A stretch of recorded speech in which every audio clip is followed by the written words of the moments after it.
Assim como a minha samambaia lá em casa está muito bonita, mas ela requer cuidados.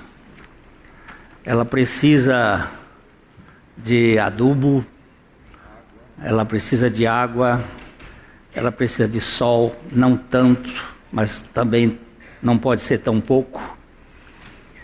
Nós, para crescermos espiritualmente, e aqui nós temos o livro Sem Palavras, ou as ideias, desde a criação até a redenção e o crescimento espiritual, passando por estas 5 cores, né, que no tempo de Spurgeon só tinham 3. Ele só tratou do pecado, do sangue e da purificação. Mas depois isso foi crescendo e as ideias é que é de Deus para Deus. Tudo começa em Deus e vai para Deus. É dele, por ele e para ele. E que ele nos salvou no nosso espírito. Nós fomos regenerados quando cremos em Cristo Jesus. Não é quando acreditamos. A gente tem tocado nesse ponto que acreditar é diferente de crer. Acreditar é dar crédito a. Crer é entregar-se, é render-se, é total dependência. Uma pessoa pode acreditar em Jesus e não crer em Jesus, porque ele não se entrega a Jesus. Ele acha que Jesus foi uma pessoa histórica, que ele morreu na cruz e fala isto, mas no dia a dia da sua vida, que é quando nós estamos experimentando a salvação da nossa alma, não há expressão de fé, crença, de crer em Jesus. Então, nós começamos aqui: ninguém pode vir a mim se o Pai que me enviou não o trouxer, e eu ressuscitarei no último dia. Existe uma correlação muito interessante. Para eu ir a Cristo, é preciso que o Pai me leve. E para eu ir ao Pai, é preciso que Cristo me leve.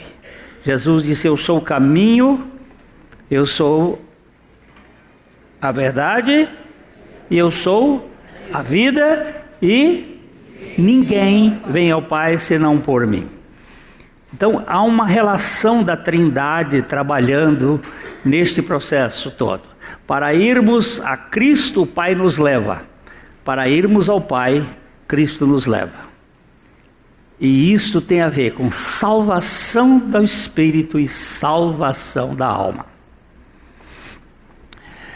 Primeiro, o Pai nos leva a Cristo para que o Espírito Santo nos regenere em nosso espírito através da morte e ressurreição de Jesus.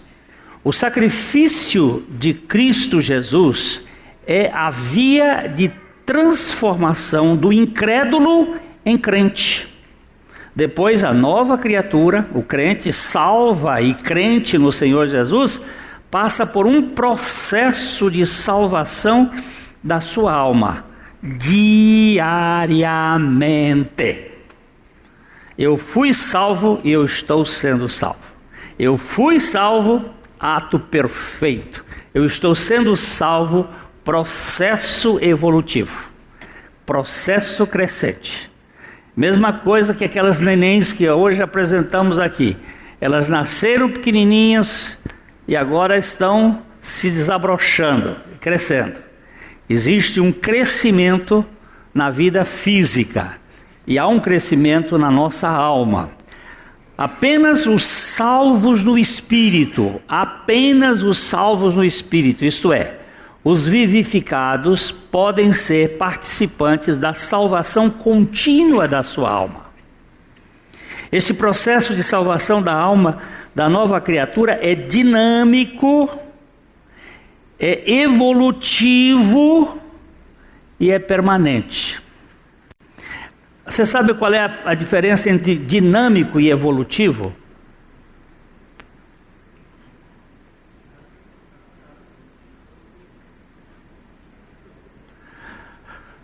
A roda do monjolo, ela é dinâmica.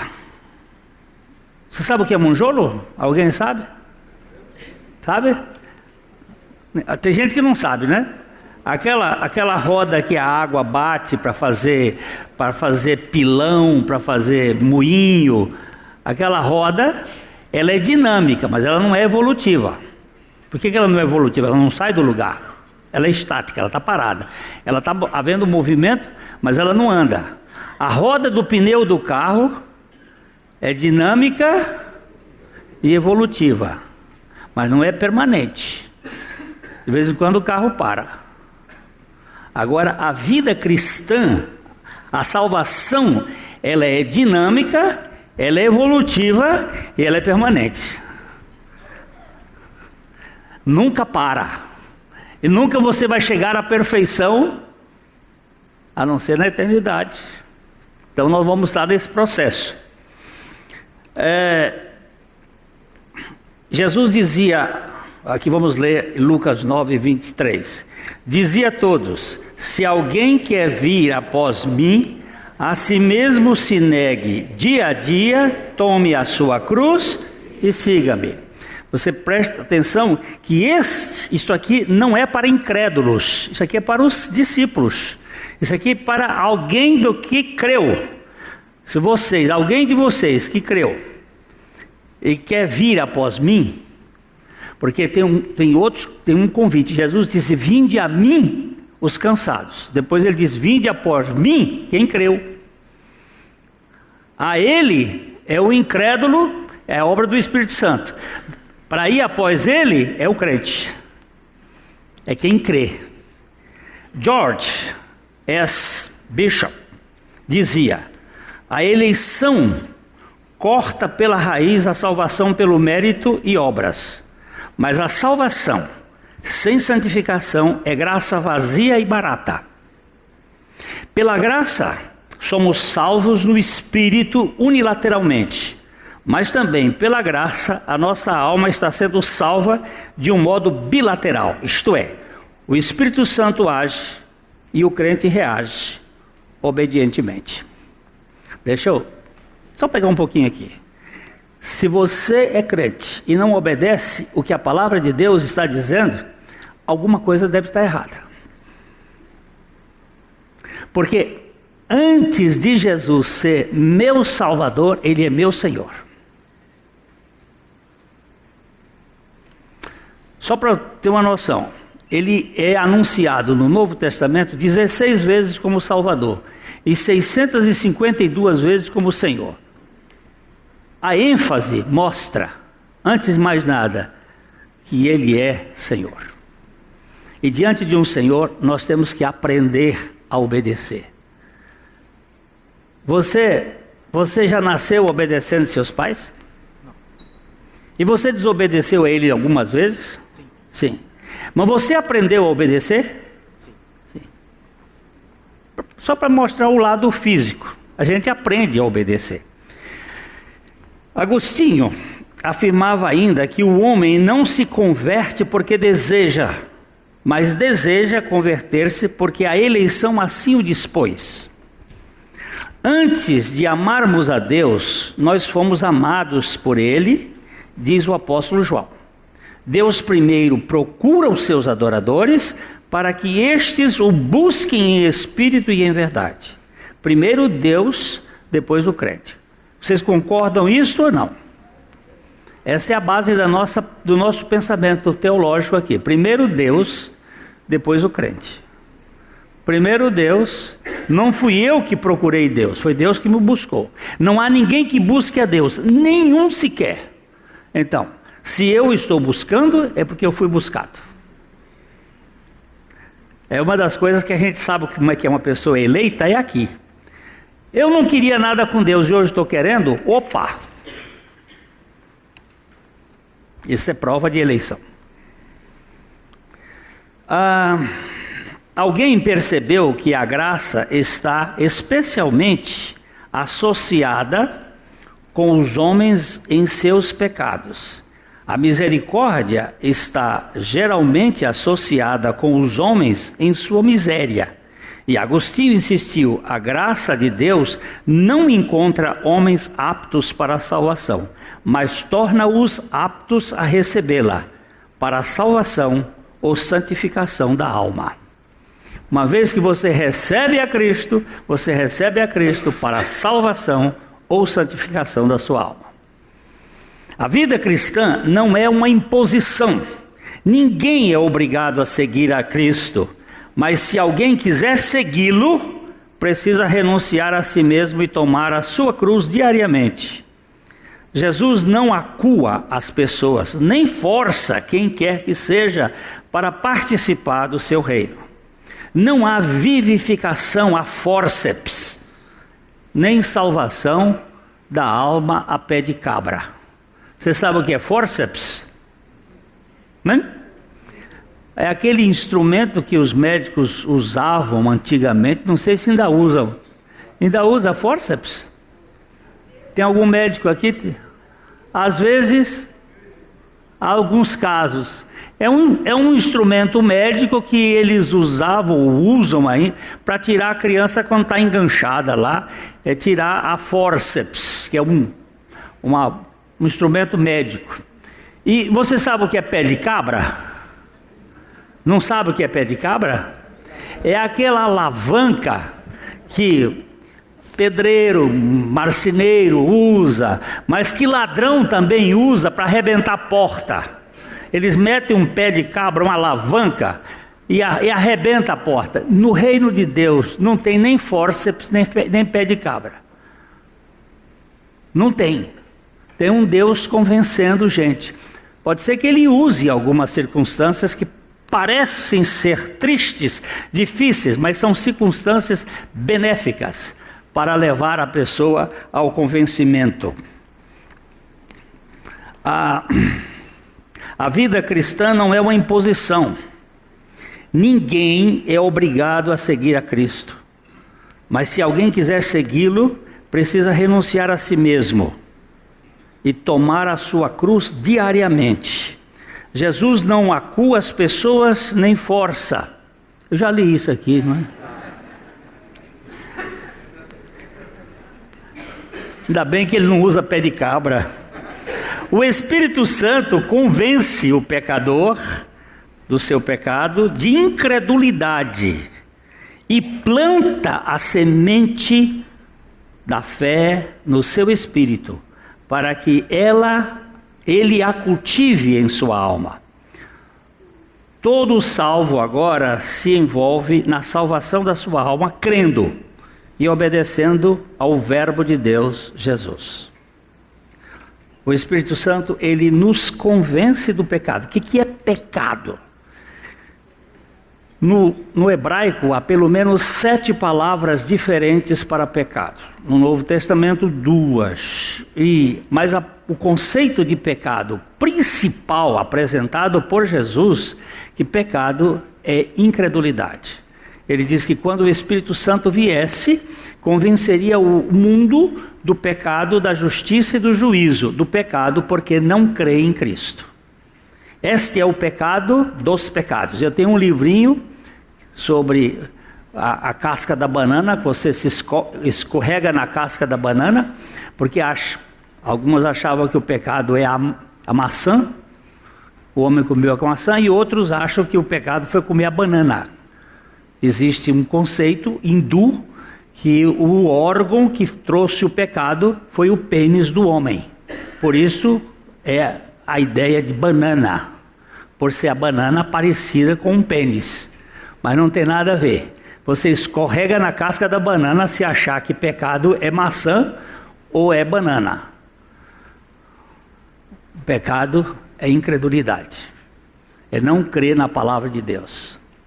E a serpente veio para exatamente tirar você e eu do centro da palavra de Deus. A vivificação do Espírito converte o incrédulo em crente. E este num obediente participante da santidade de Deus. A essência do pecado é a rebeldia, mas a essência da salvação é a submissão, procedente de um coração quebrantado pela cruz de Cristo. Ele salva livremente pecadores que recebem a sua graça e graciosamente os convida a segui-lo de coração voluntário sob as condições da confiança e obediência. Sendo assim, a nova criatura deve rever cada dia o seu plano de viagem para ser mais preciso a cada momento. Levando sempre, vamos ler aqui 2 Coríntios 4:10, levando sempre no corpo e por todo lugar o morrer de Jesus, para que também a sua vida se manifeste em nosso corpo. Alguns anos atrás nós tivemos um pastor que pregou aqui na nossa igreja, ele chamava Paul Lewis, e o Paul era piloto e mecânico de avião. Ele trabalhava numa missão chamada Asa de Socorro. Essa missão exerce um trabalho muito bonito no Brasil, com aviões teco-teco, aviões pequenos, para buscar gente lá no interior dos interiores do Brasil, gente que é mordida de cobra, que tem um problema, que tem doença, mulheres grávidas. Então o aviãozinho da Asa de Socorro desce, leva a pessoa para um centro que não tinha condições. Antigamente as coisas eram dificílimas, hoje se são difíceis, você imagina alguns anos atrás.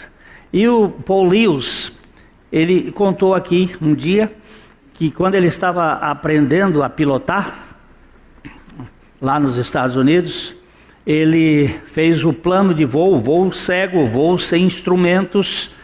Não havia muitos instrumentos naquela época, e ele planejou o voo para chegar em tal aeroporto a tal hora, e quando chegou naquela tal hora, ele olhou para o lado e não estava a cidade nem o aeroporto, e ele virou-se para o seu instrutor e disse: onde nós erramos? E o instrutor olhou para ele e disse: onde você errou? Não é onde nós erramos. Eu estou lhe ensinando a fazer análises, e você parou, e eu deixei que você fizesse o erro. E ele disse: onde foi que eu errei? Ele disse: em observar o vento. O vento antes era de proa, e depois o vento passou a ser de cauda. E o vento lhe tirou da rota muitos quilômetros, e você não percebeu. O piloto tem que estar sempre muito vigilante, porque as correntes aéreas mudam. Então ele falou aqui para nós que nós precisávamos estar continuamente atentos ao mover do Espírito Santo, para não perdermos o rumo, senão você se perde dentro de você mesmo. A fé cristã é viva e pessoal, precisando de um cultivo diário. Eu vou reeditar aqui um estilo que denomino de pacto da fé triunfante, que passa pela confissão pessoal e renúncias diárias do crente em Cristo Jesus. Esse foi publicado no meu livro A Tara na Balança. Aqui alguém conhece kefir? Kefir? Levanta a mão.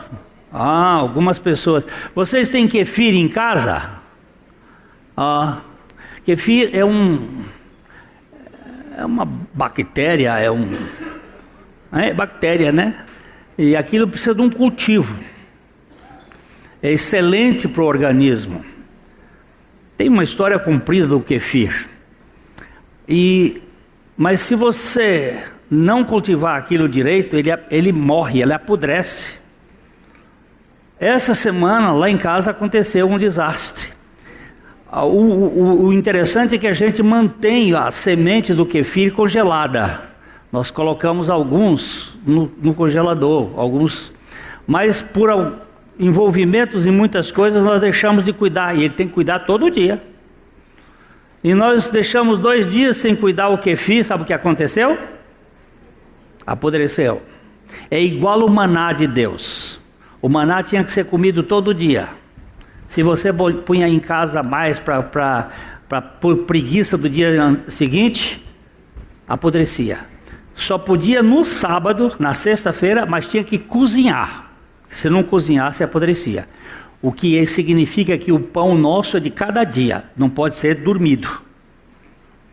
Pão dormido só de padaria. O pão do céu é diário, é de cada dia. E a revisão nossa é diária. A salvação da alma é diária.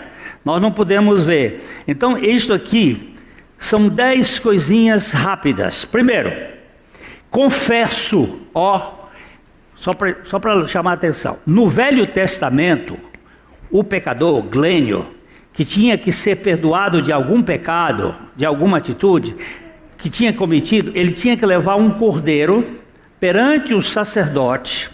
O sacerdote pegava aquele cordeiro, botava a mão na cabeça do cordeiro, botava outra mão na minha cabeça, passava o meu pecado para o cordeiro, me entregava uma faca e eu sacrificava o cordeiro. Quem sacrificava sou eu. Eu sou o pecador, não o sacerdote.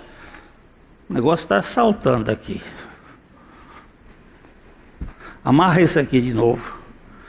O negócio não aperta muito não, senão eu fico sem força. Eu quero minha coisa aí.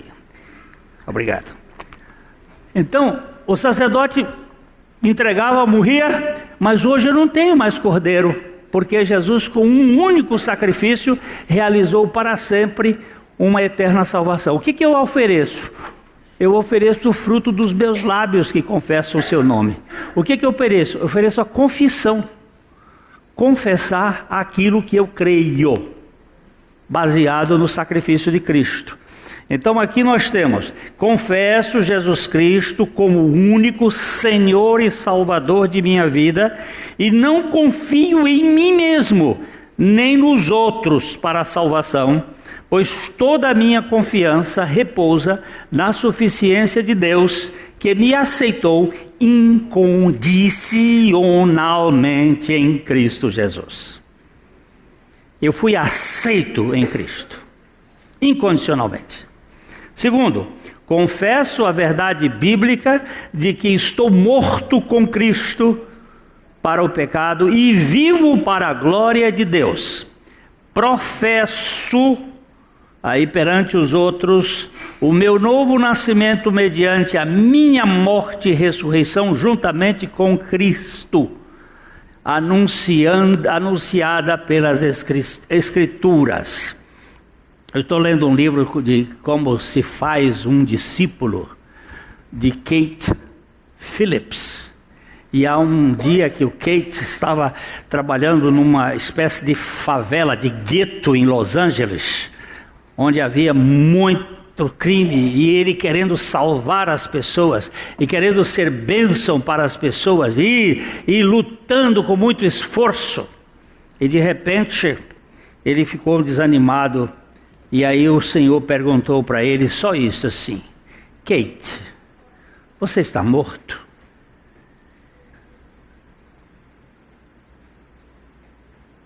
Não é se você sabe se você morreu, não é se você sabe a teologia, não é se você já aprendeu de cor e salteado os textos da Bíblia, eu estou crucificado com Cristo, não é isto.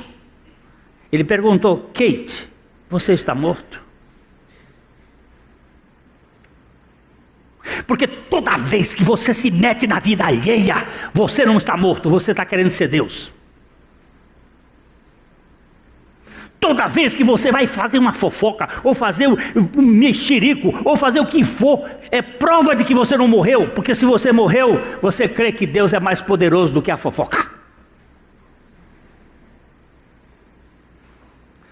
Kate, você está morto?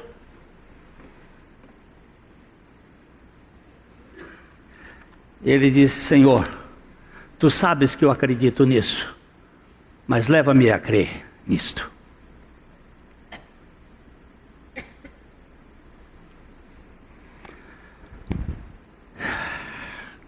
Confesso com grande alegria que eu sou filho de Deus.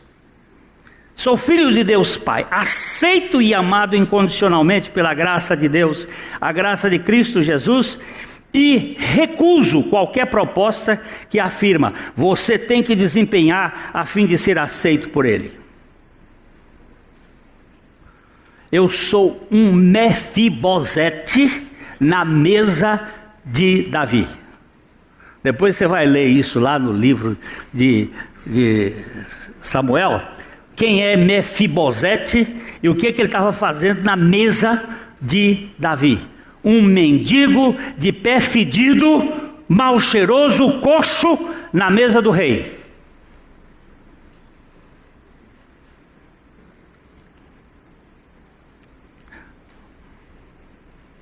Confesso, na base da palavra de Deus, que o pecado não terá domínio sobre mim, uma vez que não estou debaixo da lei, mas debaixo da graça, como dizem as Escrituras, e que não há mais culpa ou condenação do pecado para mim, desde que Cristo já satisfez toda a justiça de Deus na cruz, ainda que eu seja totalmente indigno e incapaz de vencer o pecado, contudo, sou mais do que vencedor por meio daquele que me amou. Eu não sou vencedor, eu sou mais do que vencedor. Quinto, confesso que todas as bênçãos espirituais me são dadas graciosamente e que, sendo abençoado em plenitude, me faço participante do projeto divino de ser bênção para os outros, renunciando qualquer iniciativa de malícia ou maledicência. Ontem à noite nós estávamos num aniversário e eu contei uma piada não muito digna, e à noite o Espírito de Deus me chamou a atenção. Antes de dormir, ele disse: a tua boca é a minha boca.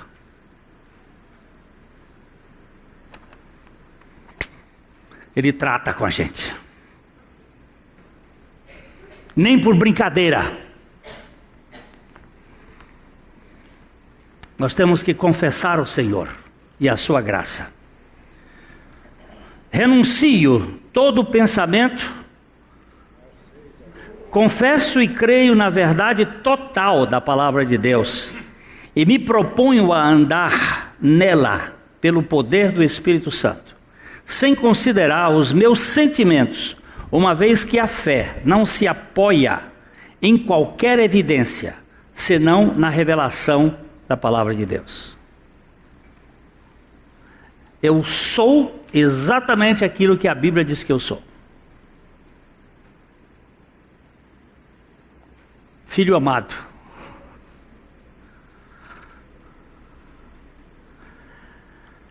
Renuncio todo o pensamento que não se conforma com a verdade de Deus, como todas as mentiras do inferno, e pela fé decido pela graça ocupar minha mente com aquilo que é verdadeiro, bom, respeitável, justo e amável. Renuncio, olha, sempre é a alma fazendo isto diante da graça de Deus. Renuncio os sentimentos de vitimismo que nos abatem por aqui diante das tribulações deste mundo. Manifesto meu gozo de ser participante dos sofrimentos que ainda restam na caminhada da vida cristã. Louvo ao Senhor pelas perseguições. Este item aqui valeria um dia inteiro. A gente, sabe por quê? Você começa a conversar com o irmão, como é que vai? Tudo bem?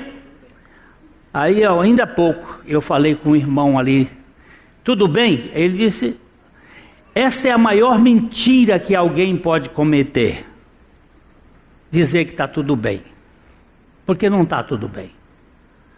Eu disse: você está atentando nas coisas que se veem, não nas que se não veem. E a Bíblia diz: não atentando nós nas coisas que se veem, mas nas que se não veem, porque as que se veem são temporais e as que se não veem são eternas. eu estou muito bem, obrigado pela graça de Deus, ainda que o meu corpo esteja e a minha alma estejam sofrendo. Eu tenho um amigo pastor que foi visitar um outro que estava com câncer em estado terminal. E ele chegou com aquela cara de piedoso e de compadecido com o sofrimento daquele irmão, e aí ele se dirigiu àquele doente e disse: "Ô meu irmão, como você está? Como é que vão as coisas? Difíceis, né?" E o doente respondeu: "Eu estou muito bem, graças a Deus. O meu corpo está doente, mas eu estou muito bem. E ainda mais, que agora, dentro de pouco tempo, eu estarei na presença do meu Senhor." Aí meu amigo pastor disse: "Eu saí de lá humilhado."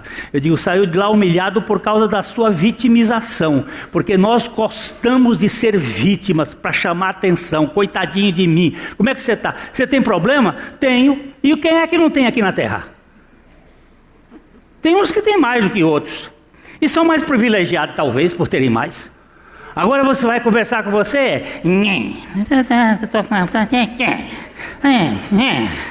é aquela coisa chata, e você não tem nem condição.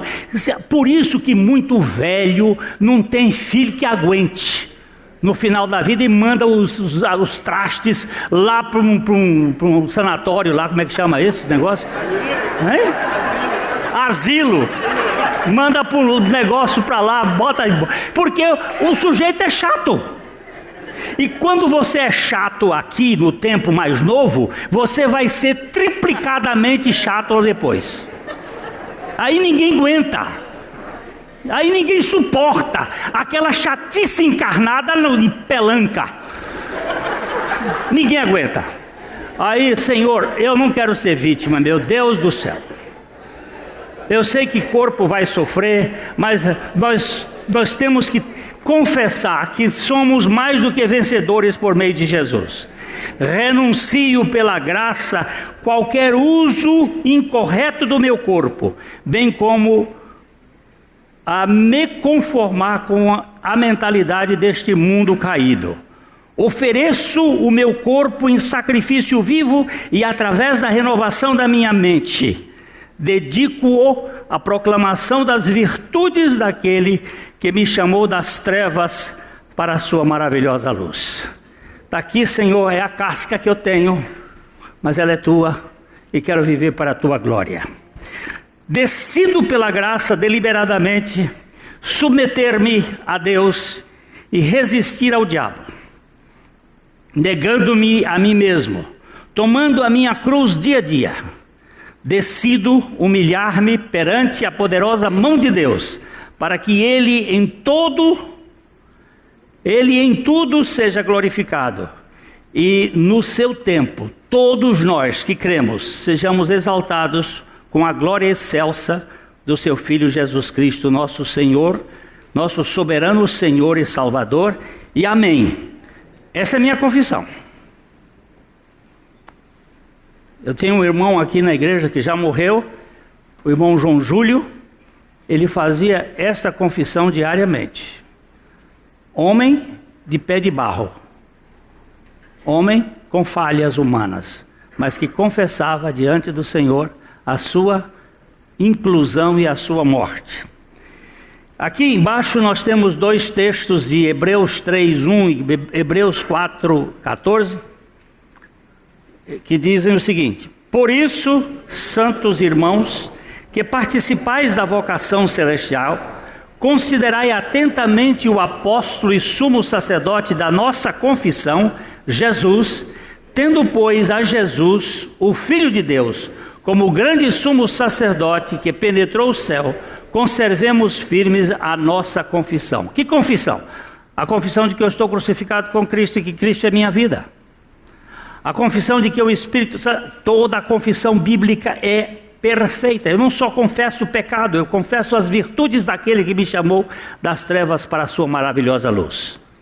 O povo de Israel oferecia sacrifício de animais, nós cristãos oferecemos o fruto dos lábios que confessam o seu nome.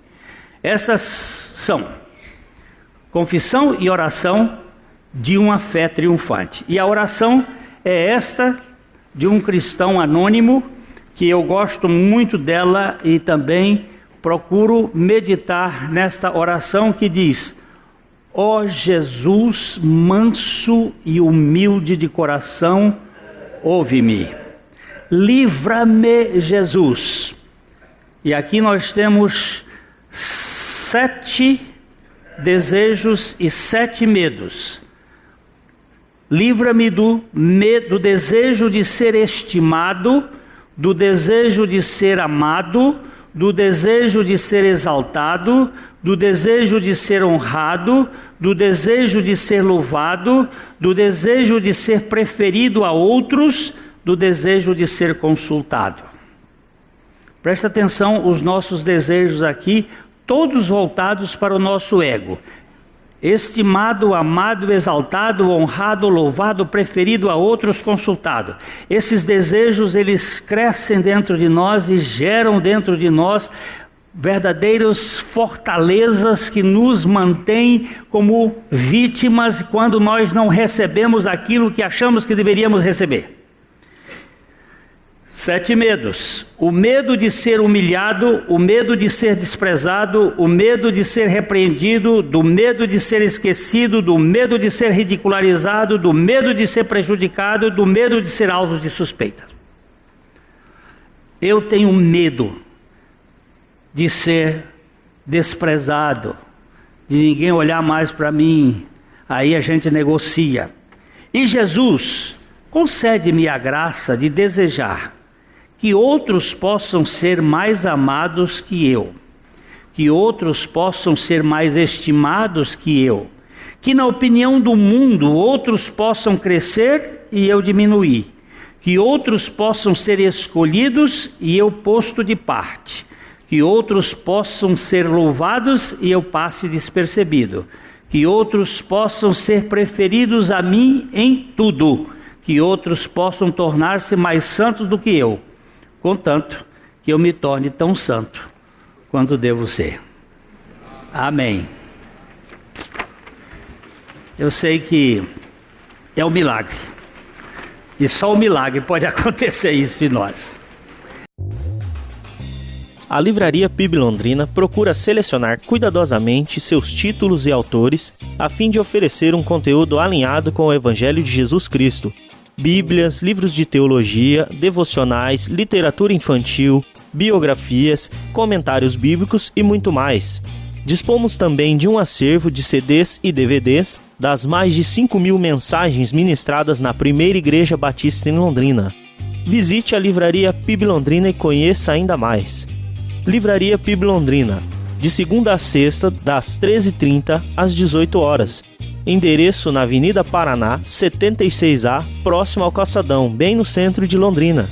Ligue para 3372-8921 ou acesse o site www.livrariapiblondrina.com.br.